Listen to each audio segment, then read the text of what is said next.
Good morning everybody, সকলকে জানাই শুভ নববর্ষ। তো আজকে একটা খুব স্পেশাল দিন। তোমরা থাম্বনেল দেখে নিশ্চয়ই বুঝতে পেরে গেছো যে আজকে আমরা কি আনতে যাচ্ছি।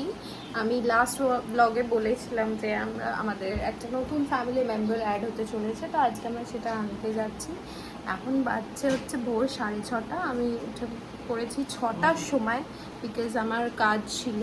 তো ওগুলো কমপ্লিট করে তারপরে মানে আমার অফিস আছে, তো ওইটা কমপ্লিট করে আমাকে যেতে হবে। তো আজকে অনেকের থাকার কথা ছিল আমাদের সাথে, বাট আমাদের টাইমটা হয়তো আমাদের সাপোর্ট করছে না, আর আমাদের খুব ওয়ার্স্ট একটা টাইম ফেস যাচ্ছে। অনেকে আমাদের সাথে যাওয়ার কথা ছিল, তো তাদের সাথেও অনেক মিস আপ হয়ে গেছে, আর খুব বাজে সময়ের মধ্যে দিয়ে আমরা যাচ্ছি।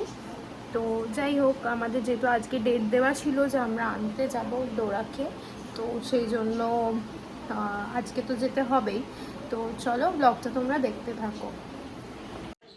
তো দেখো, আমি চলে এসেছি গাড়ি নিতে আমরা, আর অফিস করতে করতেই চলে এসেছি। আর দূরে গাড়ির কাজ অলরেডি চলছে।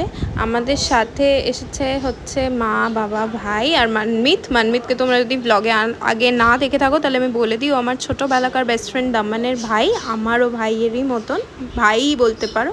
তো দূরে দেখো, ওই যে দূরে লোক যেখানটায় দাঁড়িয়ে আছে, ওখানটায় আমাদের ডেলিভারি প্রসেসের আগে কাজ চলছে। কিন্তু পয়লা বৈশাখের দিন যেহেতু, সেই জন্য প্রচুর লোক গাড়ি ডেলিভারি নিতে এসেছিলো, তো ভিড়টাও প্রচুর ছিল। আর লাস্ট ফিনিশিং কিছু টাচ আপ করে দিচ্ছিলো ওরা, অ্যাক্সেসরিজ আমরা যেটা বলেছিলাম সেটা লাগিয়ে দিচ্ছিলো। তো ফাইনালি দেখো, গাড়ি আমরা একসাথে রিভিল করলাম। তো গাড়িটা রিভিল করার সময় না, I was literally in tears. আমার কিছু মানে খারাপ লাগছিল, ভেতর থেকে গিল্ট ফিলিং হচ্ছিল যে গাড়িটা নিতে এসেছি বাট একদম হ্যাপি হতেই পারছি না। আর এটা না খুব হেভি একটা ফিলিং, মানে তুমি যদি মিডল ক্লাস ফ্যামিলি থেকে হও আর you are getting your first car, then it is a very great as well as a heavy feeling for your heart. আর তারপরে ওরা একটা ছোটো সেরিমনি অ্যারেঞ্জ করে আমাদের জন্য একটা কেক কাটিংয়েরও অ্যারেঞ্জমেন্ট রেখেছিল, তো সেটা খুবই ভালো লেগেছে আমাদের ওখানে। Everybody was very cooperative. গাড়ির যে শোরুমটা ছিল ওখানে সবাই খুব হেল্পফুল ছিল, স্টাফেদের বিহেভিয়ার ওয়াজ রিয়েলি গুড। আর একটা কথা, যারা আমার ফেসবুক ইনস্টাগ্রামে আছো আর আমার ভালো ভালো পিকচার্স দেখেছো, সেই সব কটা পিকচার্সই মানমিত ওর ক্যামেরা থেকে তুলে দিয়েছিলো। Everything was because of him. ও খুব সুন্দর সুন্দর ভিডিও, ফটোস দুটোই তুলে দিয়েছিল। আর দেখো, গাড়িটা যেহেতু আমিই চালাবো, তো সেই জন্য আমাকে ফিচার্সগুলো ভালো করে ওরা এক্সপ্লেন করে দিচ্ছিলো যে কোথায় কী আছে, কিভাবে কি ফাংশন হবে।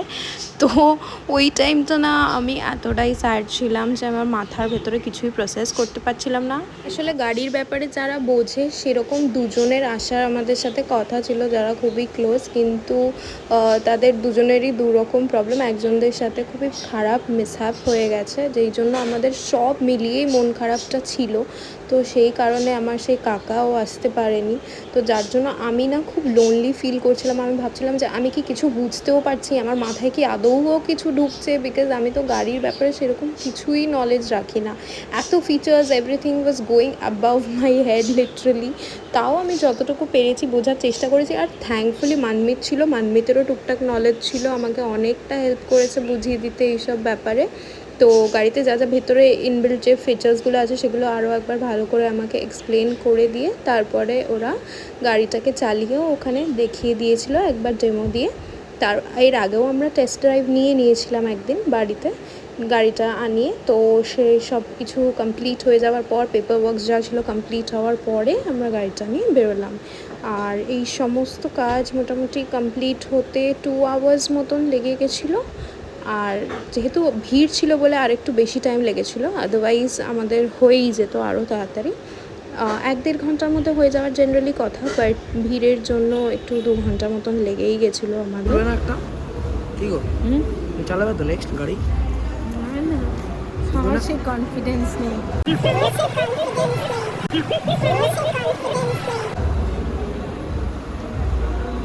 তো চালাবো। তো দেখো, প্রথম দিন আমরা বাড়ি ফেরার সময় একটা ড্রাইভার নিয়েছিলাম, কারণ আমার সত্যি কথা বলতে গেলে হাত এখনও অতটাও সেট হয়নি যে আমি পুরো গাড়ি চালিয়ে বাড়ি ফিরবো। আর একটু হাতটা সেট করে নিই, তারপরেই চালাবো। আর এখন যেহেতু নতুন গাড়ি, এখন তো এত দূরে তো আসার কোনো কোয়েশ্চেন ডাজ নট অ্যারাইজ। তো ফাইনালি আমরা গাড়িটা নিয়ে ঘরে ফিরছি। আমাদের ইচ্ছা তো ছিল প্রথম দিন গাড়িটা কোনো ভালো মন্দির থেকেই পুজো দেওয়াবো, কিন্তু যেহেতু পয়লা বৈশাখ ছিল তো চারিদিকে এত ক্রাউড ছিল আর এত ভিড় ছিল, জানতাম বড় বড় লাইন লাগবে। তো সেই জন্য বাড়িতে আমাদের যেই ঠাকুরমশাই গণেশ পুজো করেন বা বাড়ির সব কাজই করেন, ওনাকে ডেকে পার্কিংয়ে পুজোটা করিয়ে নেওয়া হয়েছিল। তো তোমাদের সাথে যখন সবই শেয়ার করি, তো থট অফ শেয়ারিং যে কেন তোমরা হয়তো ক্লিপিংসেও এখানে দেখেনি, কারণ সেই দিকেও প্ল্যান অন্যরকম ছিল যে অন্য কেউ আসবে, অন্য কেউ গাড়িটাকে নিয়ে আসবে। তার থেকেও বড় কথা, আমার গাড়ি চালানোর ইন্টারেস্ট বা সব কিছু গ্রোই তো করেছিল একটা জায়গা থেকে, গাড়ির প্রতি ইন্টারেস্ট চলে এসছে, আমাকেও গাড়ি চালানো শিখতেই হবে। আমার এই পয়েন্টে এসে মনে হয়েছিল যে I have to know how to drive a car. তো I am literally very sorry for being this expressive over, but it just came from within. But হ্যাঁ, আমার ফ্যামিলির লোকজন খুব সাপোর্টিভ, মানে আমার রিলেটিভসরা পর্যন্ত খুবই সাপোর্টিভ। আমার রিলেটিভসরা তারা পাশে আছে বলে, আমার বেস্ট ফ্রেন্ড সায়নী আছে বলে হয়তো আমি একটু নিজের গাটস পাচ্ছি, and I know I will overcome this, I surely will. তো কালকে আমি পুরো ভিডিওটা এন্ড করতে পারিনি because I became very emotional and I don't think that was like necessary to show it up, so I ended the video yesterday. তো আমি এখন আউটরোটা দিচ্ছি, এখন বলছি কিছু জিনিস আমি বলবো ভেবেও তখন বলিনি।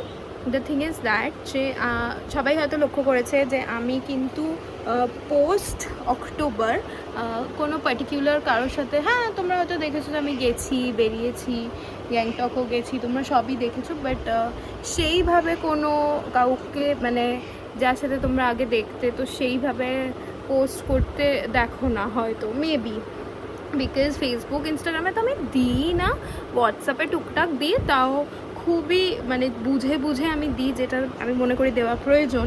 মানে it is not secret but it is obviously private thing.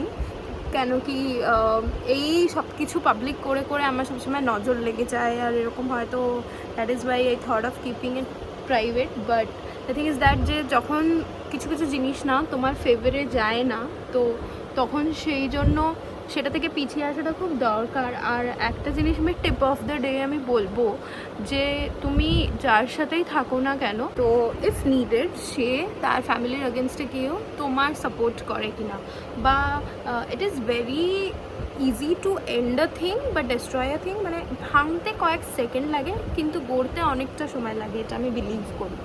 তো ইট is very easy to destroy a thing, but ওটা আবার ঠিক জায়গায় আনতে অনেকটা টাইম লেগে যায়। আর যদি তোমার মনে হয় যে তুমি কাউকে ছেড়ে থাকতে পারবে না বা এরকম কিছু, তাহলে তোমার এটাও দেখে নেওয়াটা দরকার যে তুমি সব দিক থেকে প্রপার রেসপেক্ট পাচ্ছ কি না, বা তার ফ্যামিলি যার সাথে তুমি থাকবে মনে করছো সেখান থেকেও তুমি প্রপার রেসপেক্টটা পাচ্ছ কি না। আর যদি তোমার মনে হয় যে হ্যাঁ সে আমার স্ট্যান্ড নেবে না যখন দরকার পড়বে, তাহলে সেখানে না থাকাটাই ভালো।